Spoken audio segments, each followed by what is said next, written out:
Hello mga ka-SAAS, nagtapos man ang relasyon ni Daniel Padilla at Catherine Bernardo pero may mga bagay na nananatili sa kanilang puso at minsan ay nagkukonek pa rin.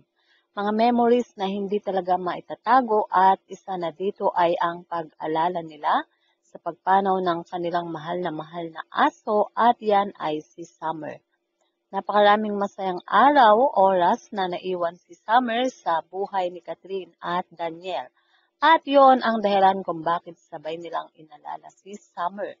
Si Summer ang poor baby nila na kasama sa pag-alis. Kapag si Daniel ay pupunta kay Catherine, nakasakay ito sa unahan at kung saan ang pwesto ni Catherine ay doon ito nakaupo. Si Summer ay nagbigay ng saya sa napakaraming fans ni Catherine at Daniel. At si Summer ay sobrang mahal na mahal ni Daniel. Kaya naman, mararamdaman mo talaga yung emosyon nila sa paggunita nito. Si Daniel nag-post ng larawan na black and white at ang Bernardos naman ay makikitang may kainan at may mga bulaklak pa na inalay. Ito ay makikitang inilagay ng inaanak ni Daniel. At ang video ay na-share nga ni Mami Min sa kanyang IG.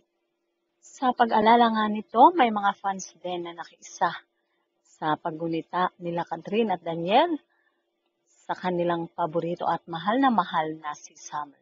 Say ni Joet DJ Padilla, continue resting with Angel Baby Sammy. Mommy and Daddy love you so much at nakatagpa kay Catherine at kay Daniel. At say naman ni Danilo Stan, Sammy, people don't and won't know how special you are to us. At ito pa ang sabi ni Miss Beauty That Queen, literally crying my eyes out. Thank you, Tita Min, for sharing this. I hope Summer out there in heaven, Summer seeing this, her family, her nanay, and her tatay remembering this, celebrating you. Thank you, Catherine. At least we know, and we are super happy because you still remember your own little princess and the fact that her was DJ's favorite and Samiru Fly High, Little Ball of Sunshine. So, yan nga ang mga nakiisa rin sa paggunita nga nitong si Daniel at ni Catherine, kasama ni Catherine ang kanyang family, kay Summer. So mga ka-SAAS, yun nga po ang ating balitaan. At kung inyo naibigan, put your comment down below. At syempre, huwag kakalimutang mag-like, share, and subscribe.